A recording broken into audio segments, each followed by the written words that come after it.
शिव महापुराण की कथा कहती है, 3 वृक्ष, 3 पशु, 3 पक्षी और 3 जलचर पितरों के तुल्य होते हैं। बहुत ध्यान देना शिव महापुराण की इस पितृ शांति शिव महापुराण को जो आप सुन रहे हो निमिषारण्य से, बहुत ध्यान से सुनो। पितृ दोष है, इसके लक्षण क्या है? घर में अशांति होना, घर में 4-5 लोग रह रहे हैं, जरा जरा सी बात में क्लेश हो, समझ लो पितृदोष है। पितृदोष 1 रुपया कमा कर लाओ, 1.25 रुपये खर्च हो, खूब पैसा आए हाथ में दिखे ही नहीं, समझ लेना पितृदोष। 4 दिन दुकान अच्छी चले, बाकी के समय बेचना पड़े, समझ लेना पितृदोष। घर में बच्चे चिड़चिड़े हो जाएं, गलत संगति में डूब जाएं, समझ लो चिड़चिड़ हो रहे हैं, पितृदोष। घर के बच्चे माता पिता का आदर न करें, सम्मान न करें, तेज आवाज में बात करें, समझ लो पितृदोष। पितृदोष मालूम पड़े। इतने से भी अगर आप नहीं समझ सकते, परिवार का कोई एक व्यक्ति जब जब भोजन करने बैठे तब तब उसकी थाली में बाल आए, भले वो होटल में खाए तो भी बाल आ जाए, वो कहीं खाना खा रहा है तो बाल आ जाए। 8-15 दिन में, 4 दिन में, 3 दिन में, 2 दिन में, 6 दिन में आपकी थाली के भोजन में अगर बाल निकल रहा है, केश निकल रहा है, समझ लेना कि पितृ आपसे कुछ मांग रहे हैं, पितृ आपसे कुछ चाहते हैं। क्योंकि पितृ बोलते नहीं आता, केवल घर का व्यक्ति जब भोजन करने बैठेगा, सब अच्छे से बनाया, सब अच्छे से करा, फिर भी थाली में अगर बाल निकल रहा है। और कोई व्यक्ति ऐसा होता है जिसकी थाली में बार बार बाल आता है, वो कितने के लिए, पत्नी को भी कह दिया, परिवार को भी कह दिया, तो वो होटल में खाएगा तो बाल आ जाएगा, अचानक आ जाएगा, भले पानी पिएगा तो आ जाएगा, कुछ खाएगा तो बाल आएगा। 8 दिन में, 15 दिन में, 6 दिन में उसके भोजन में बाल आएगा, समझ लो पितृ कुछ कहना चाहता, पितृ कुछ बताना चाहता, कुछ वर्णन करना चाहता। घर में अगर आप उससे भी नहीं समझ सकते तो घर में बैठे बैठे एकदम गंध आने लग गया। 8 दिन में, 4 दिन में, 6 दिन में, ना जाने कौन सी गंध की बदबू सी आ रही, कोई गंध आ रही, कोई सुगंध सी आ रही, कोई गंध सी आ रही, समझ लो पितृ की छाया पड़ रही है, पितृ कुछ मांग रहा है। 8 दिन में, 15 दिन में कोई भी अगर आपको नहीं आएगा तो कोई दूसरा कहेगा, आज घर में ऐसी गंध क्यों आ रही है, कोई आकर कह देगा गंध क्यों आ रही है, उसका मतलब है पितृ आपसे कुछ मांग रहा है, कुछ कहना चाहता है, कुछ मत करो। अगर ज्यादा लगता है कि हमारे घर में पितृदोष है, पैसे नहीं आ रहे, लक्ष्मी नहीं दिख रही, पीपल के पत्ते पर श्राद्ध पक्ष की एकादशी के दिन और द्वादशी के दिन पीपल के पत्ते पर शहद की 7 बिंदियां लगा दीजिए, उसी पर चंदन लगा दीजिए, 7 आखे चावल, सफेद चावल उस पर रख दीजिए, एक जौ, थोड़ी थोड़ी काली तिल उस पर रख दीजिए।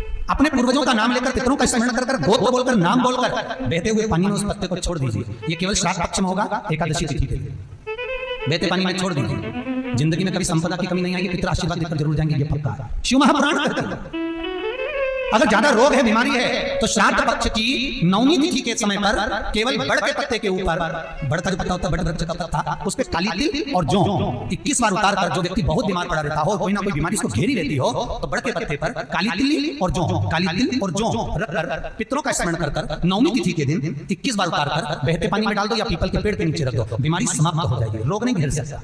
अगले श्राद्ध तक लिख कर रखना कि 21 तारीख को करा, किस तिथि को करा, अगली तिथि तक जानना, आपको रोग नहीं आएगा, बीमारी नहीं आ सकता, कष्ट नहीं आएगा। शिव महापुराण का भगवान शिव आनंद की राशि। तो 3 वृक्ष, 3 पशु, 3 पक्षी और 3 जलचर ऐसे हैं जिनको पितृ माना है। तो 3 वृक्ष कौन कौन से हैं? शास्त्र कहता है पहला पीपल, दूसरा बरगद, बड़ और तीसरा बेलपत्र। इन 3 वृक्ष के नीचे श्राद्ध पक्ष में पितरों का निवास हो जाता है। इन 3 वृक्षों के नीचे 3 वृक्ष पितरों के तुल्य हैं। पहला पीपल, दूसरा बट वृक्ष, तीसरा बेलपत्र का। कभी अनायास श्राद्ध पक्ष में आप कुछ भी ना कर पाए, कुछ भी ना कर सकते हो, तो एक पत्ते के ऊपर कोई सा भी पत्ता ले लो, चाहे पान का ले हो, कोई पीपल का ले हो, कोई भी पत्ते के ऊपर एक कुड़ी, थोड़ा मीठा थोड़ा नमकीन रखकर अपनी कामना कर अपने पूर्वजों के लिए इन 3 वृक्ष के नीचे 16 श्राद्ध में किसी भी एक दिन आपको भोजन को रखकर आ जाइए, अपनी कामना कर सुख संभव होगा, पितरों को शांति मिलेगी। 3 वृक्ष पितरों के तुल्य हैं, 3 पक्षी पितरों के तुल्य हैं, कौवा, हंस और गरुड़।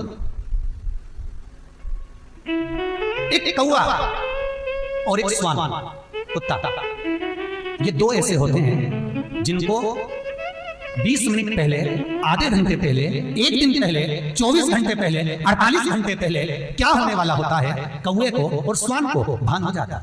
क्यों? क्योंकि ये यमलोक में जहां यमराज निवास करते हैं, स्वान और कौवा उस स्थान का भाग ग्रहण करते हैं और इनको ये ज्ञान पूर्व से यमराज से प्राप्त होता रहता है, पूर्वानुमान होता प्राप्त होता रहता है। एक कौवा, एक स्वान, कोई घटना घटने वाली होती है तो कुत्ता रोने लगता है, कोई घटना घटने वाली होती है तो कौवा आकर बैठ जाता है, कोई आ रहा है तो कौवा आएगा, कोई भाव सूचक है तो कौवा आकर बैठेगा। दरवाजे पर कैसे, उसका भी भान है, अटारी पर कौवा कहाँ बैठा है, दरवाजे पर कौवा कहाँ बैठा है, किस स्थान पर कौवा विराजमान है, उसका भी भाव हमारे शास्त्र में वर्णन है। 3 पक्षी 3 वृक्ष पितरों के तुल्य हैं। पक्षियों में कौवा, हंस और गरुड़, ये पितरों के तुल्य हैं, जो अधोगति में मर जाते हैं, जिनको पिंड नहीं मिलता, तर्पण नहीं होता, ब्राह्मण का भोज नहीं मिल पाता, जो मर जाते हैं, जिनका अंतिम संस्कार तक नहीं होता, जिनकी गति बिगड़ जाती है, ऐसे जीव कौवे के अंश में प्रकट होते हैं। जो पूर्ण फल लेकर जाते हैं, पितृलोक में जगह नहीं होती, वैकुंठ में जगह नहीं होती, कहीं अगर जगह नहीं है देवलोक में तो इनको कौवे के अंश में, गरुड़ के अंश में या हंस के अंश में डाल दिया जाता है। महाराज फिर अगला वर्णन किया, 3 पशु, कुत्ता, गाय और हाथी, ये पितरों के तुल्य हो गए। शिव महापुराण की कथा कहती है, अगर श्राद्ध पक्ष में गया नहीं जा सकते तो गाय के मुख में, गयासुर ने वर दिया था कि गाय के मुख में अगर कोई गया नहीं आ पाएगा तो गयासुर 16 दिन गाय के मुख में निवास करेगा, और गाय के मुख में श्राद्ध के समय पर अगर कोई रोटी देगा, श्राद्ध के समय पर जो भाग देगा उसको गया जी में पिंड करने का पुण्य फल प्राप्त होगा। ये गयासुर का वर गौ माता के लिए, तो गाय के मुख में 16 दिन तक गया क्षेत्र का पुण्य का भाग प्राप्त होगा। कुत्ता, गाय और हाथी। स्वान को रोटी क्यों देते हैं? क्योंकि स्वान पितरों को अपना भाग प्रदान कर देता है, स्वान भक्ता नहीं है, चुका देता है। फिर 3 जलचर है महाराज जो पितरों के तुल्य है, मछली, कछुआ और नाग। पिंड जो बनाया जाता है वो पानी में दिया जाता है, मछली जिसको पाती है वो पितरों को प्राप्त होता है। कछुआ